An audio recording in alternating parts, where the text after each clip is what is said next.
Well, I gotta tell you, that was a movie. I recently got my hands on a Blu-ray of Konga, made in 1961, and its reputation precedes me. I remember seeing this movie when I was 12 years old and going, what the fuck? Really? Really? Well, that's just silly. And, yeah, it's pretty silly. This recent reviewing was actually quite a treat. I was laughing the entire time. This movie is like a perfect storm of bad. The beautiful thing about it is it looks like this film had everyone behind the scenes going for their like going all for it. They were throwing everything that they possibly could in this film, and that's honestly like the most beautiful thing about it. I mean, this is just like a perfect storm. Even the actors seem like they gave it their all. Michael Gough, or Go, I'm not quite sure, and even Margot Johns look so convinced that what they're doing is real and terrifying and dramatic, but it looks so stupid.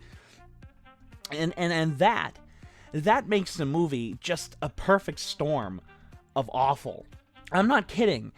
Here is a line from the film. There's a huge monster gorilla that's constantly growing to outlandish proportions loose in the streets. If that doesn't convince you to see this movie, I don't know what will. It's said with such an utter level of conviction. It's so delicious and delectable. And who else but AIP could release this gem?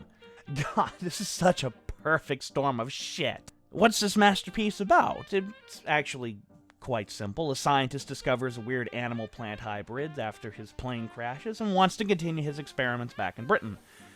Oh, but he's an asshole, and he decides he's going to use a pet chimp-gorilla. I'm not kidding, they change what Konga is several times, to kill those who stand in his way. A serum makes Konga grow, and eventually he goes on a rampage. And that's about it. This is like a poor man's version of a modern Frankenstein, and considering how popular the Hammer films were in 1961, it's no surprise. But while the Hammer Frankenstein films are full of interesting ideas, fun sets, and, of course, Peter Cushing, Konga is full of rubber plants and really, really, really bad gorilla costumes. And it's so deliciously bad. But as I was watching it, I began to laugh more and more because, Jesus Christ, kill me. You can actually make something pretty cool with this story. Give it the right filmmakers, and you can actually make Konga a solid film. And the wheels in my head were thus beginning to turn, and, well, this happened. And this is what I would do if I had to remake Konga. You know, if somebody said, you know what, let's revamp that piece of shit. So I sat back and thought about what Konga was doing, which was making your standard villain into your main character, which an idea like that, though not new, is an interesting one. So something like this probably wouldn't fly now totally. You know, making an unredeemable villain your main character. The anti-hero, though, is big in our current state of affairs. Look at Joker. So what Konga did certainly wasn't groundbreaking, so what I would do didn't need to be groundbreaking either. So essentially, this would be a Kaiju film meets Taxi Driver - Joker. Okay, let me explain. So immediately, I would make this a period piece set in the early 1960s, the era of change, as it were, and I'd keep the basic setup the same, but I'd show highlights of it instead of just cutting to Britain a year later. So Decker's plane crashes in the jungles of Africa, his pilot is killed in the process. Now at this point, Decker is a pretty normal dude, and he is, quite frankly, just way out of his league here. And the first night of the crash, he is surrounded by these strange apes. So freaking out, he actually shoots his gun and scares them off. However, he doesn't shoot at them, he just shoots up in the air. That brings me to another change. Konga wouldn't be a chimp or a gorilla. Again, the original film actually flips back and forth as to what Konga actually is, but I would make a decision that he's neither a chimp or a gorilla. I would establish that these apes are completely undiscovered. They are a new species. This would give me more freedom to mocap them while also not being shackled by actual biology. Okay, maybe that's cheap filmmaking, but whatever. So Decker eventually gets hungry, and he has to look for food. This is when not only he discovers all those new plants, after all, Decker is a botanist, but he discovers Konga. Perhaps a panther or some kind of large cat has attacked baby Konga's mother and father, or both.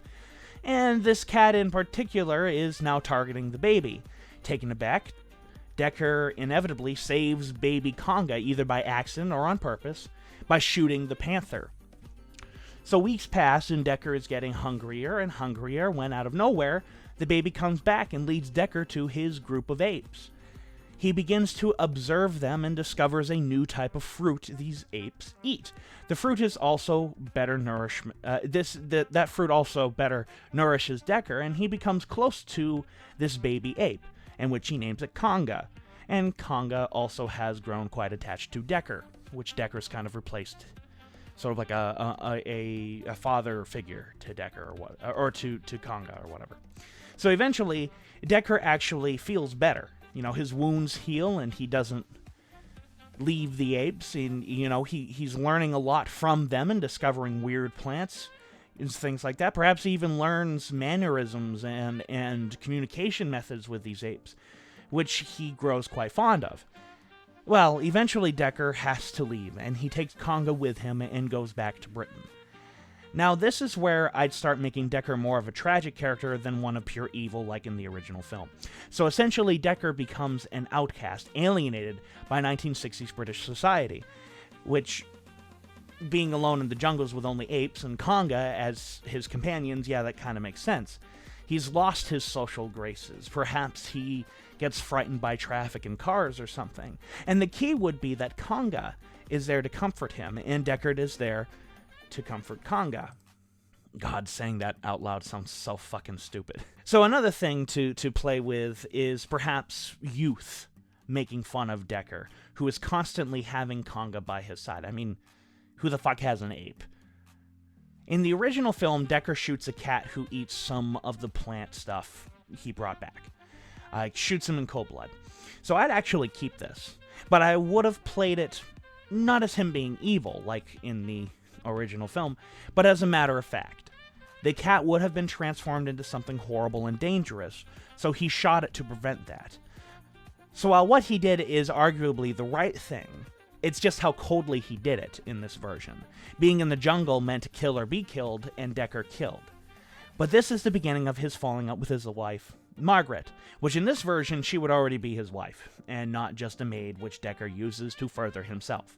This would also be the first scene to show Konga's protection of Decker. While his wife is furious and yelling and screaming after he just killed their cat in cold blood, Konga grows violent and actually tries to attack Margaret in order to protect Decker, because she sees her as attacking him. In which Decker, of course, stops Konga, and Konga then clings to him. Margaret is at a loss for words, and from this point forward, their relationship is, of course, severely strained. So like in the original version, Decker is a professor at a university. I'd keep that. And to be clear, I'd keep what Decker is doing with the plants he brought back from the jungle the same, though perhaps something good instead of world domination plots that are ridiculous. Maybe, he wants to do something similar to Food of the Gods, or something like that. But anyways, the dean becomes one of Decker's victims, because Decker eventually gets fired, thus losing his job. So Decker's rock bottom again, because of the lack of social graces and his obsession with his serum that no one believes in, and that's why he's fired. And this leads to Decker teaming up with other scientists. That's when I'd bring in Dr.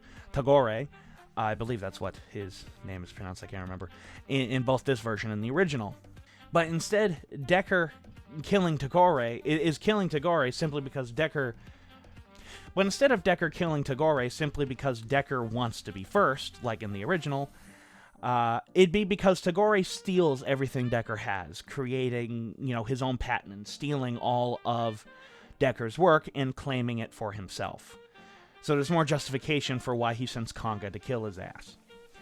Meanwhile, as Decker's money dries up more and more and more, Margaret becomes more and more and more distant, eventually leaving him. Now, unlike in the original film, Margaret would be the first victim to Konga, after Decker and Margaret get violent. And Konga becomes sort of like a more tragic character, because he is essentially like a loyal guard dog. He kills and defends Decker because he loves Decker and is loyal to Decker. He sees Decker being harmed or in danger or in discomfort. Konga runs to defend him. And that would be the crux of the character and ultimately lead to Konga's downfall. So while all that is happening, Decker has been experimenting using Konga because Konga's DNA is maybe really close to that of a human, without him actually being a human. So Konga has grown quite a bit and looks basically like a large Bigfoot, if anything. But it'd be key to make him look sympathetic and even friendly. Again, kind of like a loyal dog. And so Decker begins using Konga towards the last act of the film to kill the Dean, Dr. Tagore, perhaps even a few other people in the process. The difference here is that the police, while we don't have them as characters in this version, unlike in the original, here in this version they actually would be competent and be quick to pick up that Decker is the one actually instigating these, while in the original film they're just stupid.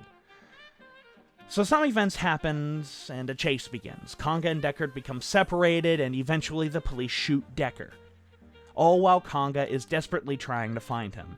Decker is dying, but Konga goes on a rampage, killing the policeman. So Konga carries Decker into their home as more police show up, and Decker ultimately dies. Konga is enraged, but actually injects himself with more of Decker's serum. Like in the original film, I'd established that Konga is pretty damn smart. Both when in the jungle and back in Britain, I would showcase this. I wouldn't keep him in a cage like the Decker in the original film does either. I'd have him freely roaming the house. I'd have him constantly beside Decker, perhaps even somehow helping out in his experience, carrying trays or grabbing vials and stuff like that. Things like that. So before the police actually break into his lab, and again we're talking about the conclusion of my version of the film here, Konga grows furious at Decker's deck. So back to the conclusion. So before the police break into Decker's lab, Konga grows furious because of Decker's death, and he actually injects himself with more of the serum and grows gigantic, going on a massive Gyra-esque rampage through London, all the while holding the corpse of Decker and still protecting the body. And eventually Konga is killed, gunned down like he does in the original film. And when he dies, I would keep the fact that he reverts back to his original state, lying next to the dead Decker on the ground. I would keep that all the same, sort of like a werewolf transformation kind of thing. And that's where the movie would end. And I would keep his demise by Big Ben, like in the original, along with the bells striking midnight, like in the original. I would keep all that. So, well, there you go. A remake nobody asked for and nobody wants. I just penned an outline for it, and I'll take my check, please. But in all seriousness, as an amateur writer, I find personal projects like this to be a lot of fun and actually really educational. You take a movie you find heavily flawed and pen out what you'd do if given the chance to remake. And then it doesn't need to be a bad movie, again, just flawed. But, some examples, The X from Outer Space, The Green Slime, Reptilicus, Star Trek V, movies like that. And quite frankly, I enjoy doing this, to the point that I would actually like to do some more. Go on Facebook, like Any Productions, follow our website, all social media are in the description below. And in the end, this is Adam Noyce of AN Productions saying, sayonara. Hunger is the subject of my experiment. Sandra, dear, if you join with me, I can promise you adventure, the thrill of discovery, and a glory greater than any woman has ever known. Hunger! Never seen anything like it before. What are you having with your poached egg? Murder? Come, Sandra. I'd like to show you my greenhouse.